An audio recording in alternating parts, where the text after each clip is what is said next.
Welcome to Smart Wealth with Joshua. Your daily stock analysis and catalysts talk. Today we're looking at Globalfoundries. If you find our talks useful, please consider subscribe, like, and comment underneath to support our podcast. And if there's any stock you want us to look into, leave it in the comment section below. So let's get into the analysis.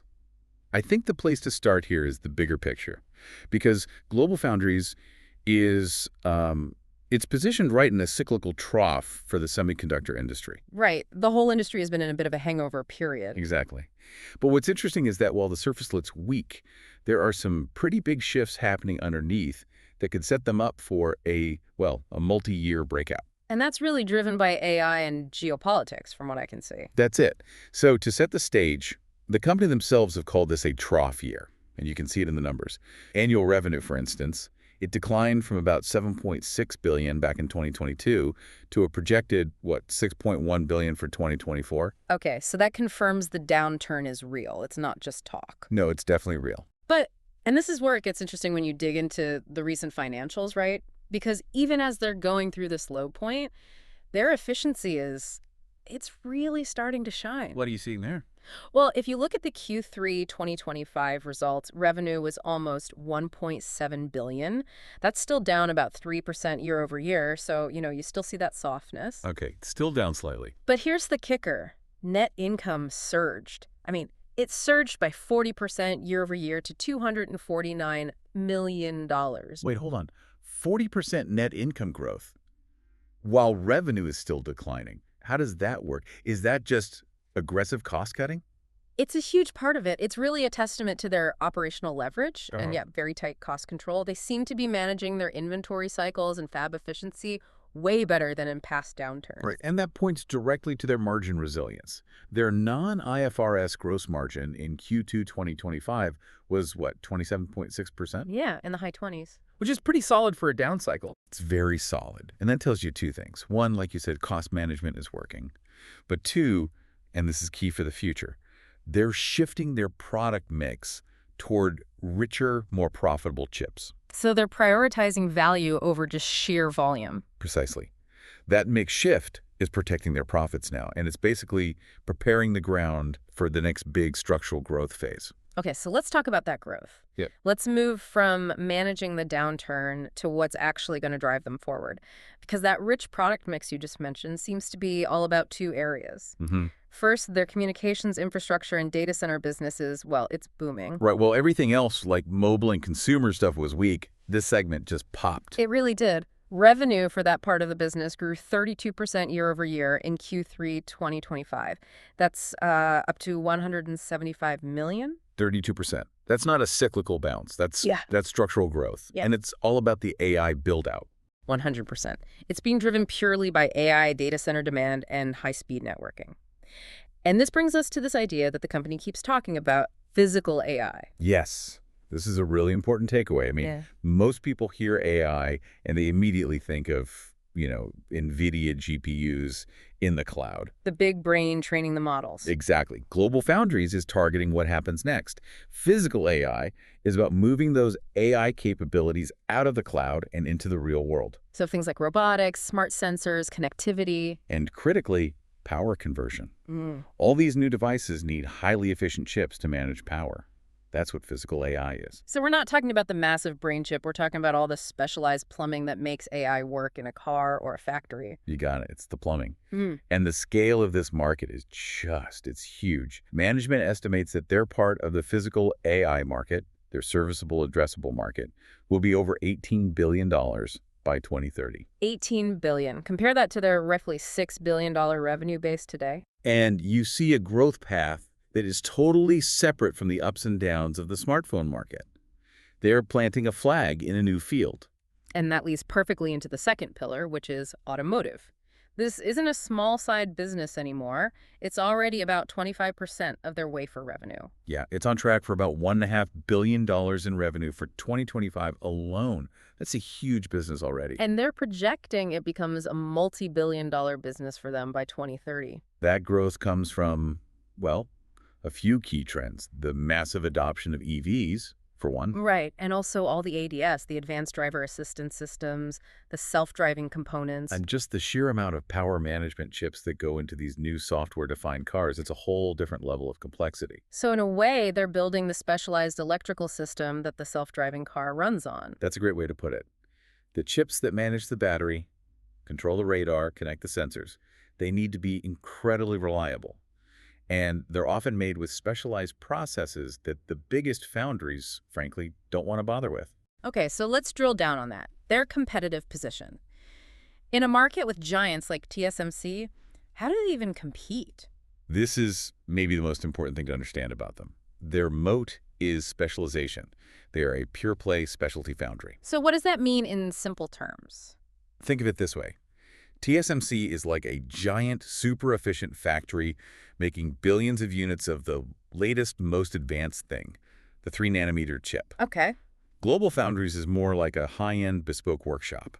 They focus on differentiated technologies, things like radio frequency or RF, specialized power chips, silicon photonics. So they're not even trying to compete on that bleeding edge. They're deliberately avoiding it. Deliberately, it's a strategic choice. Yeah. They compete in markets where it's less about raw speed and more about unique functions, like how a chip handles high voltage or radio signals. And that avoids the head-to-head competition. It reduces it significantly. And it lets them build these really sticky long-term relationships with customers in automotive, industrial, and defense. These customers care more about supply security than having the absolute fastest clock speed. Which ties directly into their geopolitical advantage, doesn't it? The whole push for supply chain security. Absolutely. This might be their biggest asset right now, their manufacturing footprint. Malta, New York, Dresden, Germany, Singapore, Vermont is incredibly attractive to Western customers. Everyone wants to de-risk their supply chains and move away from relying on a single region in Asia. Exactly. But isn't it just way more expensive to build and run these fabs in New York or Germany? How can they compete long-term on cost? That's where their CapEx strategy is, frankly, brilliant. The big expansions they're doing in Malta and Dresden are heavily de-risked How so? by two things. First, they have long-term capacity agreements from customers. Yeah. The buyers are lined up before the concrete is even poured. Okay, so demand is locked in. And second, they get significant public subsidies. Right. We're talking about the U.S. and EU SHE-CHIK-ES Acts. So governments are helping pay for the high cost of building in the West to solve this exact supply chain problem. It's the definition of a tailwind. It secures their future cash flow and dramatically lowers the risk of building an expensive fab that nobody uses. It's an incredibly smart way to scale. Okay, so let's look at some recent catalysts that prove this is all happening. The collaboration with onsemi, for example. That seems to reinforce the whole physical AI and power thesis. It does. They're using it's a 200-millimeter E-mode GaN on silicon process. That's a mouthful. What does that actually mean for an investor? It's crucial. GaN, or gallium nitride, is a material that's just revolutionizing power management. It's way more efficient than traditional silicon. So these 650-volt devices they're making are essential for high-efficiency AI data centers and for electric vehicles. It proves they have technical leadership in this huge growth area. And they're not just focused on power, but also connectivity. The recent acquisition of AMF in Singapore seems to be about silicon photonics. It is.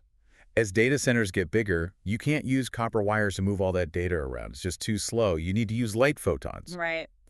By buying AMF, Globalfoundries is getting the technology platform to build the optical components that connect all the GPUs and switches inside those massive AI data centers. They're building the high-speed roads for the AI traffic. And just to close the loop on the strong margins from earlier, they're also getting more efficient internally. That partnership with Siemens to use AI and automation in their own fabs seems aimed right at that. Yeah, that's the quiet work that doesn't make headlines. But improving equipment uptime, predictive maintenance, that feeds directly into a better bottom line and a more reliable supply chain. So with all these positives, we have to talk about the bear case. Why has the stock been so weak, down about 35% over the last year? It's a fair question, and a big part of the answer is actually purely technical. A major pressure point was their removal from the NASDAQ 100 index. Ah, the index mechanics. So when that happens, all the passive funds that track the index are forced to sell, right? They have to sell. It doesn't matter what they think of the company's fundamentals. It creates this huge artificial selling pressure. So that suppressed the stock price for reasons that had nothing to do with their AI business or their automotive contracts. Exactly. It was noise, not a fundamental problem. But that technical pressure, now it actually creates a contrarian opportunity. How so? The stock has been bearish, but it's starting to stabilize. It looks like a base is forming. And if you look at analyst price targets, they're consistently in the low to mid $40 range. So from where it's been trading recently, that implies a pretty significant upside of maybe 25 to 40% if the market starts paying attention to the fundamentals again instead of the index selling. That's the thesis, that the market mechanism caused a temporary dislocation. Now, we do have to acknowledge the remaining cyclical risk. If the recovery in their older markets, like smartphones and IoT, is slower than people think, Utilization could lag, and that would pressure margins. it could. But, and this is the key, the strong, locked-in growth from the AI and automotive segments is acting as a really powerful buffer against that risk.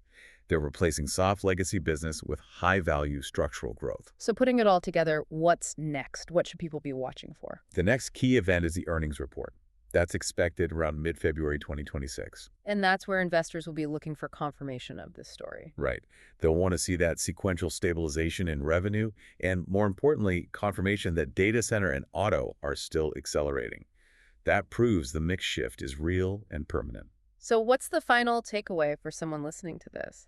I'd say Globalfoundries is an underappreciated and, a very strategic way to play the whole AI cycle. You're not betting on the crowded GPU race. You're betting on the essential plumbing, the power chips, the connectivity that lets AI leave the cloud. And with the partnerships, the government-backed expansion, and the strong growth in their key segments, it looks positioned for a recovery. A multi-year recovery, yes. Yeah. As this semiconductor cycle finally bottoms out. So considering those powerful long-term tailwinds from physical AI and the huge geopolitical advantage in supply chains, this story looks geared for a multi-year hold to really capture that growth cycle through 2030. And the current weakness from the index removal seems to offer a more tactical upside over the next, say, 6 to 12 months as the cycle turns. Don't forget to subscribe to Smart Wealth with Joshua for your next daily stock analysis.